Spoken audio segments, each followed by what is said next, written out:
July 19, Jesus Call and Devotion. Bring me all your feelings, even the ones you wish you didn't have. Fear and anxiety still plague you.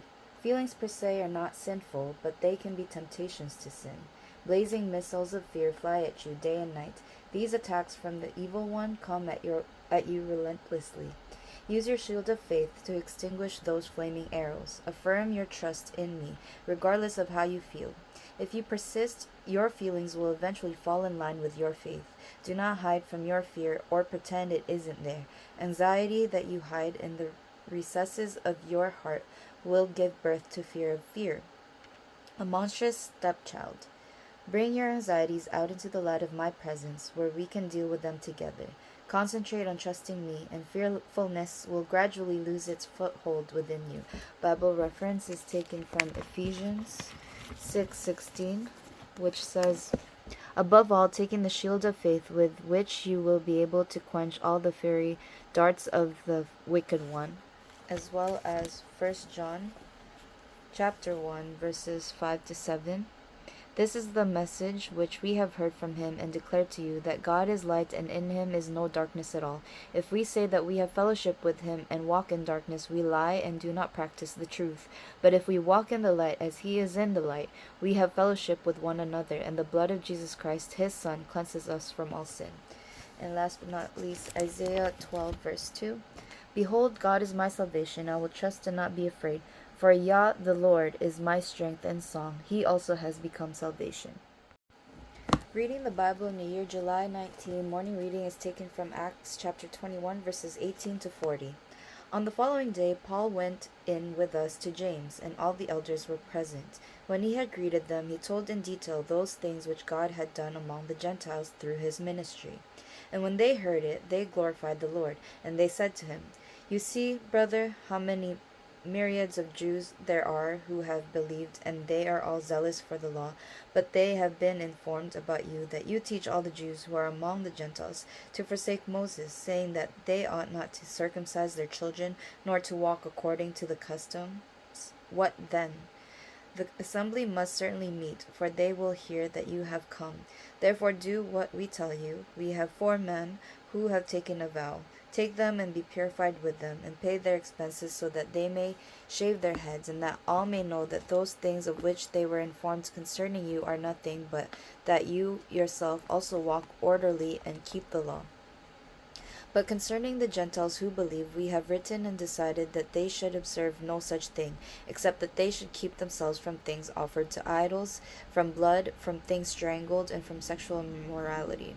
Then Paul took the men, and the next day, having been purified with them, entered the temple to announce the expiration of the days of purification, at which time an offering should be made for each one of them. Now when the 7 days were almost ended, the Jews from Asia, seeing him in the temple, stirred up the whole crowd and laid hands on him, crying out, "Men of Israel, help! This is the man who teaches all men everywhere against the people the law and this place. And furthermore, he also brought Greeks into the temple and has defiled this holy place." For they had previously seen Trophimus the Ephesian with him in the city, whom they supposed that Paul had brought into the temple. And all the city was disturbed, and the people ran together, seized Paul, and dragged him out of the temple, and immediately the doors were shut. Now as they were seeking to kill him, news came to the commander of the garrison that all Jerusalem was in an uproar. He immediately took soldiers and centurions and ran down to them. And when they saw the commander and the soldiers, they stopped beating Paul. Then the commander came near and took him, and commanded him to be bound with 2 chains. And he asked who he was and what he had done. And some among the multitude cried one thing, and some another. So when he could not ascertain the truth because of the tumult, he commanded him to be taken into the barracks. When he reached the stairs, he had to be carried by the soldiers because of the violence of the mob. For the multitude of the people followed after, crying out, "Away with him!" Then as Paul was about to be led into the barracks, he said to the commander, "May I speak to you?" He replied, "Can you speak Greek? Are you not the Egyptian who some time ago stirred up a rebellion and led the 4,000 assassins out into the wilderness?" But Paul said, I am a Jew from Tarsus in Cilicia, a citizen of no mean city, and I implore you, permit me to speak to the people. So when he had given him permission, Paul stood on the stairs and motioned with his hand to the people. And when there was a great silence, he spoke to them in the Hebrew language, saying, Reading the Bible in a year, July 19. Evening reading is taken from Psalms chapter 23, 24, and 25. A Psalm of David.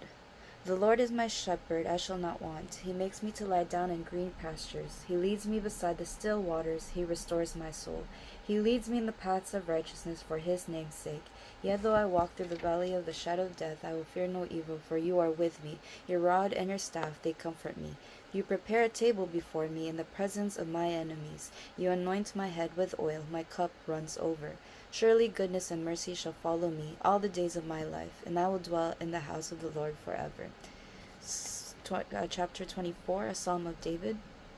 The earth is the Lord's and all its fullness, the world and those who dwell therein. For he has founded it upon the seas, and established it upon the waters. Who may ascend into the hill of the Lord, or who may stand in his holy place? He who has clean hands and a pure heart, who has not lifted up his soul to an idol, nor sworn deceitfully, he shall receive blessings from the Lord, and righteousness from the God of his salvation.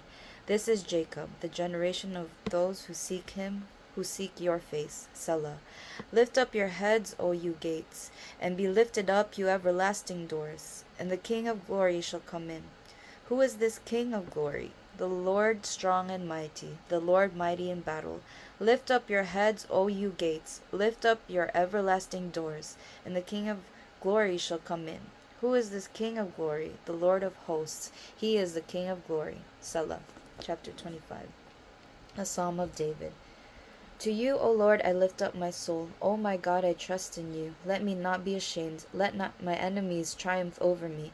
Indeed, let no one who waits on you be ashamed. Let those be ashamed who deal treacherously without cause. Show me your ways, O Lord. Teach me your paths. Lead me in your truth and teach me. For you are the God of my salvation. On you I wait all the day. Remember, O Lord, your tender mercies and your loving kindness, for they are from of old. Do not remember the sins of my youth, nor my transgressions. According to your mercy, remember me, for your goodness' sake, O Lord. Good and upright is the Lord, therefore he teaches sinners in the way. The humble he guides in justice, and the humble he teaches his way. All the paths of the Lord are mercy and truth to such as keep his covenant and his testimonies. For your name's sake, O Lord, pardon my iniquity, for it is great. Who is the man that fears the Lord? Him shall he teach in the way he chooses. He himself shall dwell in prosperity, and his descendants shall inherit the earth. The secret of the Lord is with those who fear him, and he will show them his covenant. My eyes are ever toward the Lord, for he shall pluck my feet out of the net. Turn yourself to me, and have mercy on me, for I am desolate and afflicted. The troubles of my heart have enlarged. Bring me out of my distresses. Look on my affliction and my pain, and forgive all my sins. Consider my enemies, for they are many, and they hate me with cruel hatred. Keep my soul, and deliver me. Let me not be ashamed, for I put my trust in you. Let integrity and uprightness preserve me, for I wait for you. Redeem Israel, O God, out of all their troubles.